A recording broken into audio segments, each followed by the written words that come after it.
Hi everyone, and welcome back to Speak Like a Leader, your go-to place for mastering business English with confidence. Today, I want us to talk about something that causes a lot of anxiety for so many of you in your business life, and that is no other than job interviews. And interviews are bad enough without adding the element of English. So interviewing in English has been described to me by many of my students as a living nightmare. The thought of sitting in front of an interviewer and having to speak fluently in English can feel terrifying. Maybe you're worried about fumbling your words, not expressing yourself clearly, or just freezing up when they throw one of those tricky questions at you. And let's be real, these interviews aren't just about getting the job. They're about securing a better future for you and your family. Now imagine this. A better job means a better salary, it means new opportunities, and of course the chance to improve your family's quality of life. Maybe it's also about being able to afford better schooling for your kids or moving to a neighborhood that feels safer and happier. But when you let fear take control, you risk losing those opportunities. That fear can stop you from showing who you really are, which is a capable and driven person more than qualified for the role. Now, I get it. You might feel like the odds are stacked against you, especially if English is your first language. The fear of saying the wrong thing, of being judged for your accent, your choice of words, it can be overwhelming. But here's the truth. You are not alone. Almost every student I've worked with has felt this way at some point in their career. And guess what? They have learned to overcome that fear, and so can you.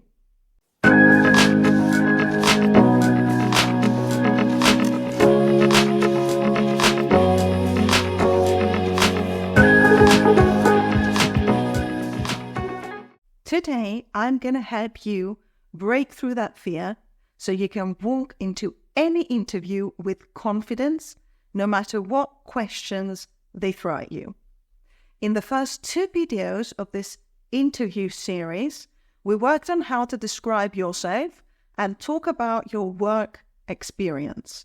2 very important questions that set the stage for the next questions. Answering those questions effectively will indicate how qualified you are at the very start of your interview process. So make sure to ace those 2 questions first. Both of these videos are available on my channel to view and to analyze.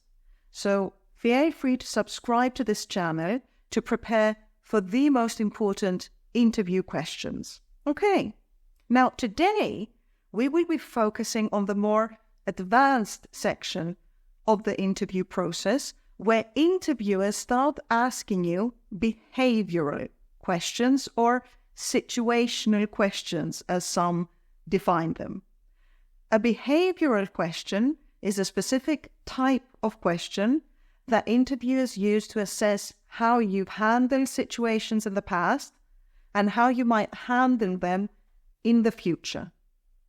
Now, why do interviewers ask these kind of questions? Because they want to know the real you. They want to see if your personality, your values, and your way of working align with the company's culture and the position that they're offering. It's not just about whether you can do the job, it's about whether you're the right fit for the whole team. For example, at companies like Amazon, they actually have a dedicated person on the interview panel whose only job is to evaluate whether you fit into their company culture. That person isn't just asking about your technical skills, they want to see if you live and breathe the values of Amazon, values like customer obsession and product innovation. So if you're preparing for a job interview, understanding the culture of the company is just as important as understanding the job role itself. And this is where many candidates miss the mark because they don't take the time to research the company they're interviewing for. They don't familiarize themselves with its values, mission, and the overall vibe. And when they sit down for the interview, their answers come across as generic, out of sync with the company's identity. Now, don't let that be you. Before your interview, especially before the behavioral questions, spend some time researching. Check out their website, read employee reviews, find out what's important to them.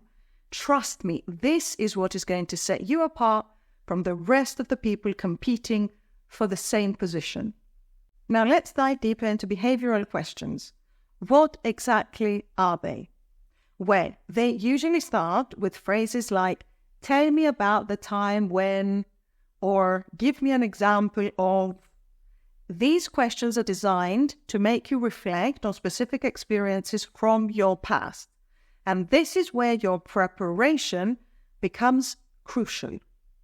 The best way to approach these questions is by using a strategy called the STAR technique.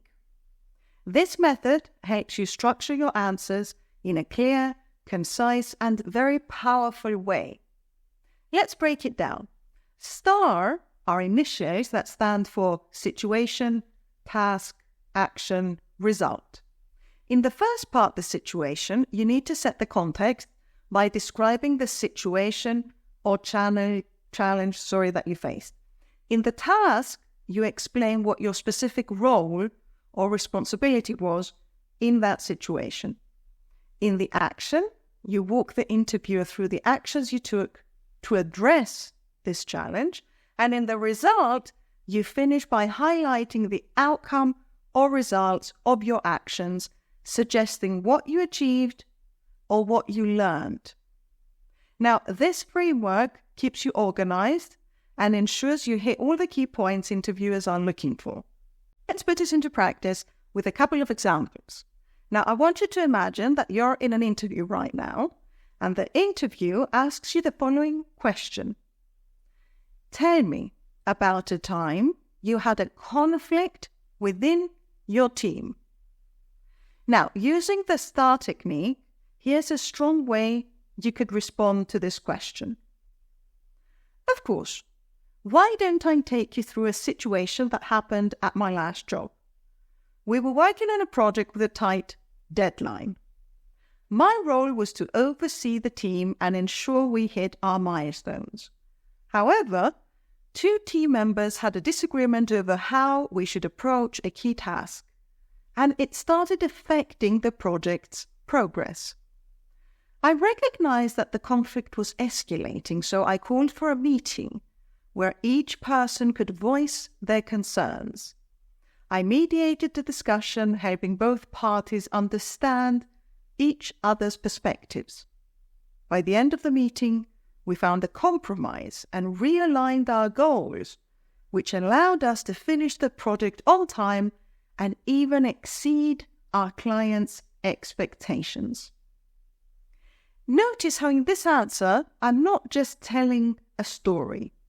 I'm showing the interviewer that I can handle conflict, I can listen, and I can lead a team towards a successful outcome. I also made sure to use key expressions like mediated the discussion, found the compromise, and realigned our goals. These are kinds of phrases that interviewers love to hear because they show leadership and problem-solving skills. Now, here's a very important tip. Many students ask me how long their answer should be. Now, here, I want you to pay close attention. The first 2 parts of the STAR technique, the situation of the task need to be very concise. Do not, and I will say it again, do not spend a lot of time describing the situation you were in. Do it in 2 or 3 sentences max. Now, if you want to spend a little bit more time talking about the action you took, that is okay. You can take them deeper into how you manage the situation and talk more about how this affected the company as a result. Okay, a good idea also, when you feel that you might be overanalyzing an answer, is to ask for some feedback. You can say something like, "This was quite a complicated situation I was in. Would you like me to analyze it further?" And wait for their response. They may be interested, or they may want to move on to the next question. So give them the chance to control the timing of the interview process. Asking a question during the interview process also puts you in a position of power by turning this interview into a mature conversation rather than just a question-answer process. Why don't we try one more behavioral question? Tell me about a time you made a mistake. Now here's how you could respond. Absolutely. Last year, I was responsible for submitting a quarterly report for a major client. Unfortunately, in my rush to meet the deadline, I overlooked a crucial detail in the data. Once I realized the mistake, I immediately informed my manager and the client. I apologized for the oversight and took full responsibility.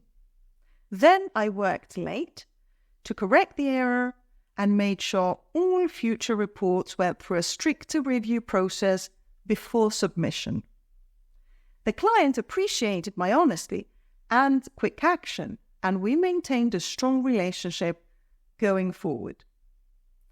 In this answer, I'm showing that I'm accountable, I'm honest, and solution-oriented.